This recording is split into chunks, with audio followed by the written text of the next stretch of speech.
Nous sommes en 1968.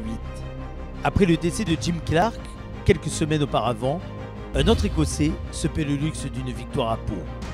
Une autre légende en réalité. Jackie Stewart s'impose au volant d'une Matra.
Jusqu'en 1963, le Grand Prix de Pau était donc ouvert aux Formule 1, qui trouvait là un excellent terrain d'entraînement en attendant que le championnat du monde ne démarre à Monaco.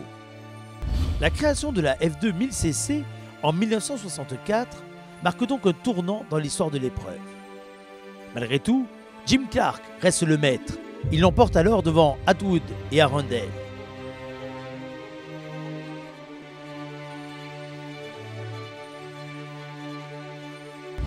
En 1964, un certain Beltoise débute en monoplace sur une René Bonnet.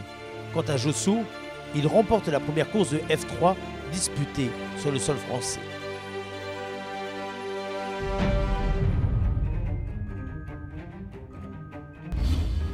L'année suivante, Clark impose sa domination avec sa Lotus pour la 4e fois à Pau, et ce, devant la Lola d'Atwood. He likes this circuit, where he's won now for the 4th time. Jim Clark's out for top honours again this year.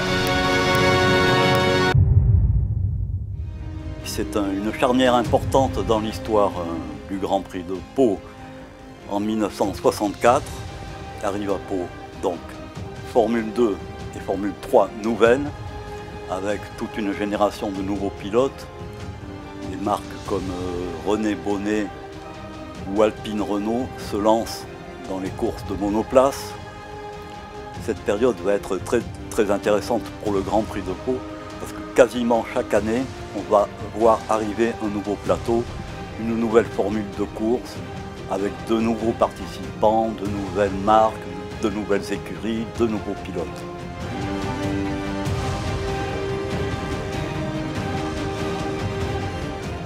En 1966, les Brabham Honda de Jack Brabham et Denny Hulme se montrent irrésistibles, comme partout ailleurs sur les circuits du monde entier. En 1967, on passe à 1600cc. Jochen Rindt boucle les 70 tours en 1h35, soit 120 km/h de moyenne. L'épreuve devient plus courte et plus rapide. En 68, le pilote est contraint à l'abandon et laisse la Matra de Stewart l'emporter. L'année suivante, Rindt passe chez Lotus et se montre toujours intraitable.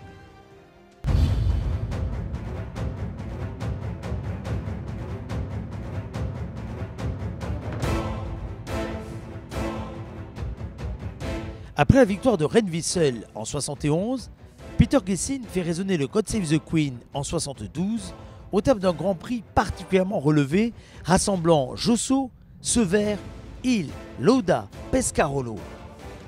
Le Grand Prix de Pau vit ses plus belles heures et pourtant, la course est menacée du fait de problèmes d'homologation.